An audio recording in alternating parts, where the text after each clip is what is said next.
This is a brief video about the LinkedIn feeds algorithm and how it treats link in comments. We've started to see things like this post. This is from Rebecca Bastian, a friend of mine here in Seattle.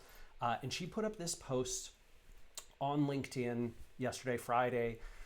You can see that she's got the phrase link in comments there to help enhance engagement, right? Because she knows that the LinkedIn feed tends to demote posts that include a link, and so she puts it down here in the comments.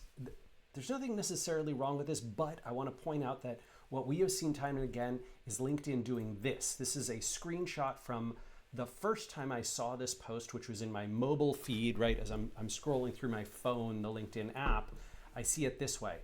You can see link in comments, but then they don't show the comment. I would have to click show all comments or add my own comment and then scroll through. What we've seen is time and again, LinkedIn is doing this. They're basically hiding the link that's in the comments. They do this on desktop as well. It's extremely annoying. It makes it very frustrating to try and find that link. And this is intentional because LinkedIn wants to keep you on LinkedIn, not going to, Rebecca's Substack or your blog. So how do you get over this problem? Well, Amanda and I have been experimenting with a bunch of stuff, and what we have seen is that two things work really well. One is the implied link. So this, for example, is a video post that I put up last week. It did very well on LinkedIn, got a ton of engagement, tons of people watching it. It does not contain a link. The comments also do not contain a link. Did I hope or expect that maybe somebody would link to Alert Mouse or Seattle Ultrasonics in the comments? Yeah, sometimes. Sometimes I'll wait for someone to do that and then boost their comment. But in this case, what happened was we could see in our traffic to Alert Mouse that in fact lots of people who watched the video did indeed come. They came to Alert Mouse. They set up their own alerts. That's success for this video, right? That means that this video worked. And that's great. So this is the implied link model. Essentially, you're talking about the thing. You expect people who are interested to go and actually, maybe they clicked on Alert Mouse and then, or they searched for it in Google or whatever it is, right? And so then they got to us. Great, fine. Obviously, it's showing me the admin stuff instead of an actual link. But the other way to do it is to actually include a link in comments, but not necessarily say so. Right, so this was a post that I put up maybe at the beginning of the year, and it also did very well here on LinkedIn.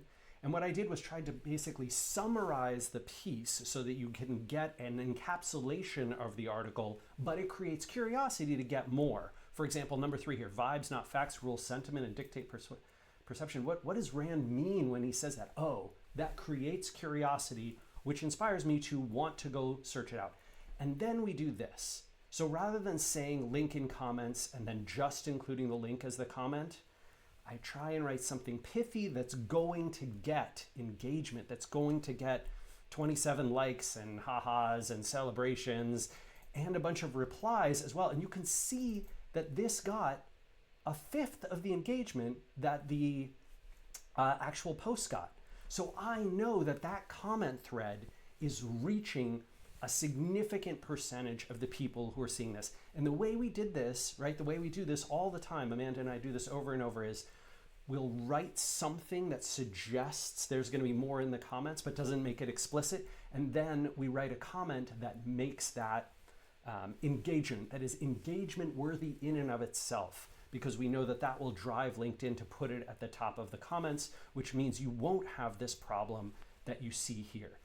The third thing that we do, which I won't necessarily show you an example, but the third thing we do is this, which is Amanda will put the comment in my post. I'll put the comment in hers. When SparkToro posts something, one of us will use our own personal account to leave the comment. It's essentially a third party leaving the comment rather than us. And I try and do this sometimes for friends. When I see that there's like, hey, link in comment or whatever, I'll go into your post and I will try and leave the comment for you, that kind of thing. You'll see Amanda sometimes post something and then I'll say, hey, I think you forgot this link, and then I'll put it in there.